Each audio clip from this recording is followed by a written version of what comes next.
todos, todas e todes. Meu nome é Walter Francisco Figueiredo Lowande e eu sou coordenador do curso de História de Licenciatura da Universidade Federal de Alfenas e também chefe do Departamento de História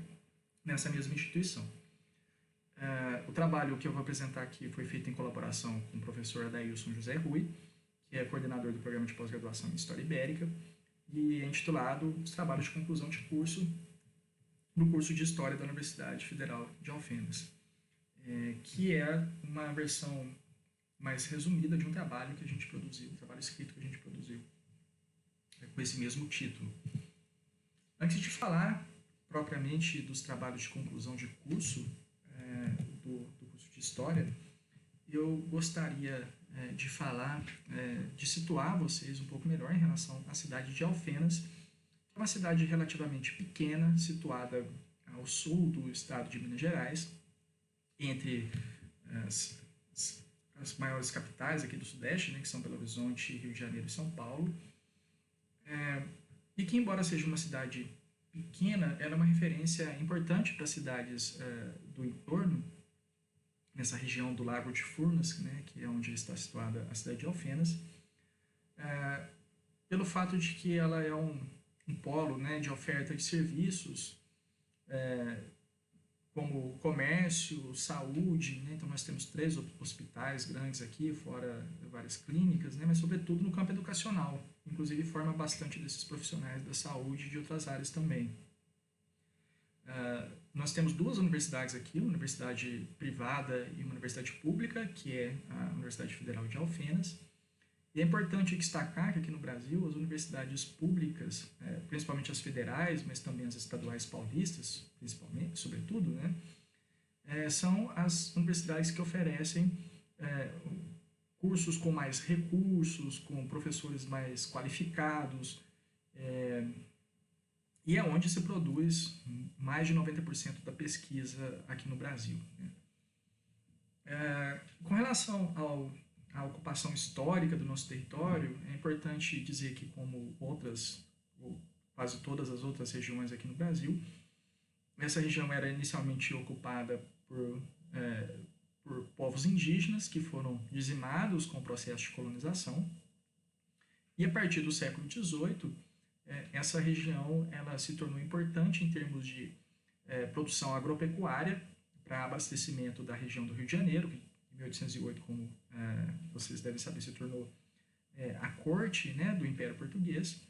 mas era uma produção feita com base no trabalho de pessoas escravizadas, né, de africanos e africanas, e seus descendentes escravizados aqui para esse tipo de produção econômica. Então, isso tudo conformou esse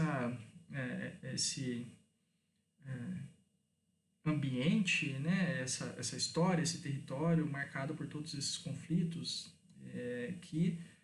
foram posteriormente sobrepostos por um processo de modernização desigual, né? É um processo de modernização e urbanização relacionado à produção do café, que é o principal produto historicamente aqui da região,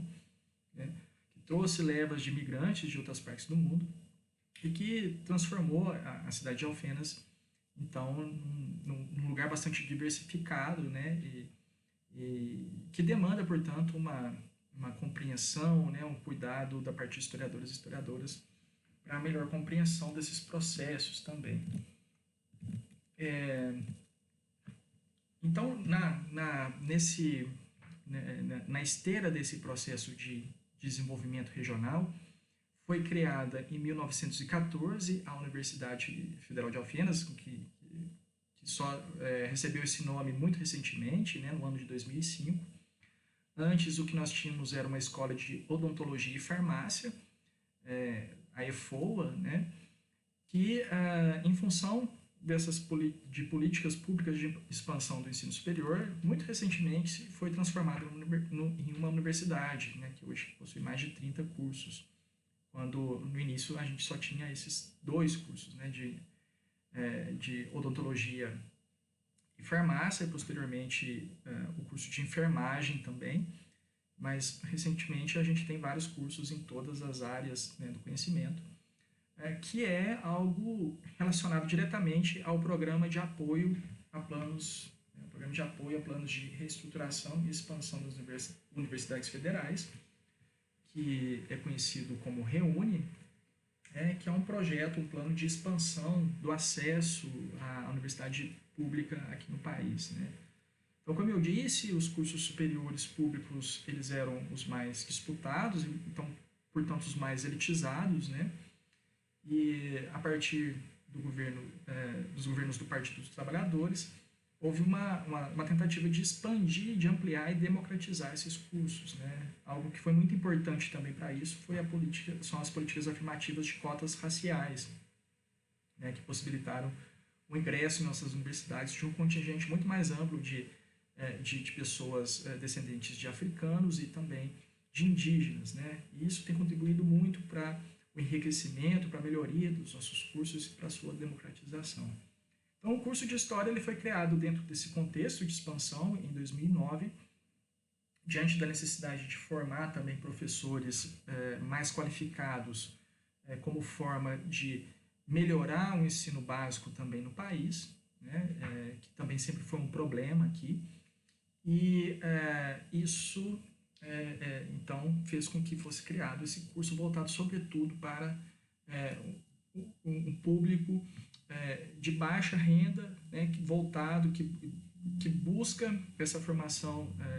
em cursos de licenciatura como forma de melhorar sua renda, né, e de incluir e de conseguir melhores posições no mercado de trabalho.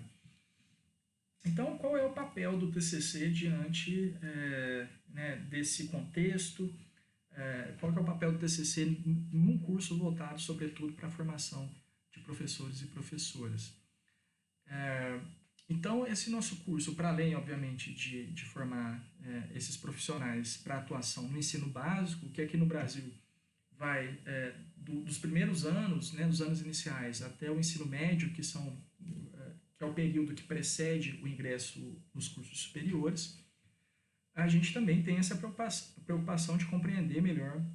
a trajetória histórica, né, os conflitos históricos, a complexidade da constituição desse território aqui do sul de Minas,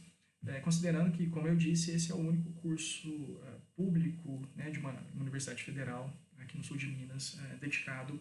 à área da história. Então a gente, desde o início, desde 2009, uma das exigências para a integralização do curso de História é a apresentação de uma monografia, né? Portanto, um trabalho de conclusão de curso no formato de monografia. Mas o que a gente percebeu ao longo dos 10 anos, né, em que vigorou esse formato foi uma certa inadequação desse tipo de trabalho aos interesses profissionais dos nossos estudantes, né? Ou seja, como se tratava de estudantes preocupados, sobretudo, com a formação para a prática docente, a gente percebeu que havia um distanciamento entre essa forma mais engessada de um trabalho de conclusão de curso, ou seja, né, a apresentação de referencial teórico ou teórico-metodológico, o desenvolvimento da pesquisa, né, as conclusões. Isso parecia para esses estudantes um pouco estimulante diante da necessidade um pouco mais prática de produzir um conhecimento voltado para a sala de aula, né? Outro problema que a gente notou é o fato de que o perfil desses estudantes, né, é marcado sobretudo pela presença de estudantes, trabalhadores e trabalhadoras. Ou seja, o nosso curso ele tem uma oferta noturna para possibilitar que esses estudantes possam também receber uma formação de nível superior e sobretudo para professores que já atuam em outras áreas, mas que precisam de uma formação de nível superior para atuar especificamente na docência de séries mais avançadas, né? Daí para isso há necessidade de um diploma de curso superior. Então a gente percebeu que essa carga de trabalho ao longo do dia, né, mais o tempo em sala de aula, que muitas vezes, né, no caso sobretudo de estudantes mulheres, ainda se somava a um trabalho doméstico, né, em função de uma sociedade ainda em grande medida patriarcal, como é a nossa, se necessária para a produção desses trabalhos, dessas monografias, né? Além dessa questão mais social relacionada aos nossos estudantes,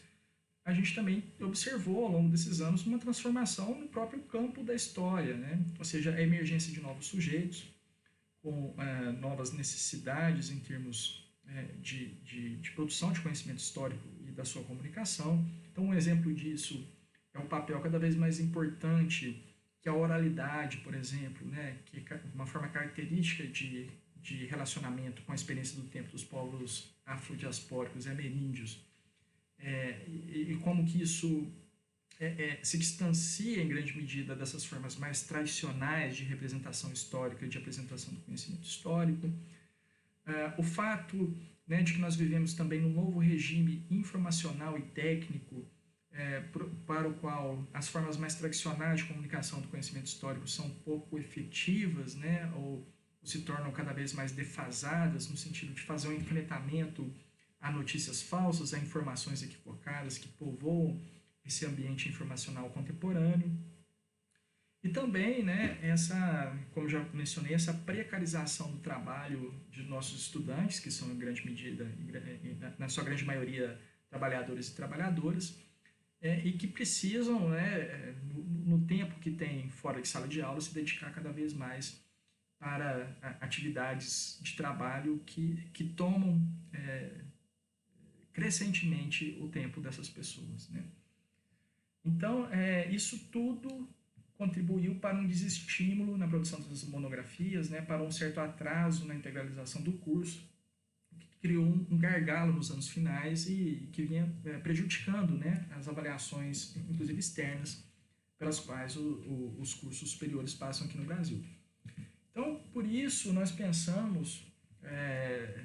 em 2007, né, para um projeto que se concretizou a partir de 2019, na inclusão de novos formatos de TCC. Então, aqui eu trouxe uma imagem, né, de uma estudante dos anos finais do nosso curso que está trabalhando com o TCC no formato de uma exposição histórica, né? Aqui a gente percebe uma prática, um tipo de pesquisa mais diretamente relacionado à atividade profissional desses estudantes. Então, aqui ela está explorando novas formas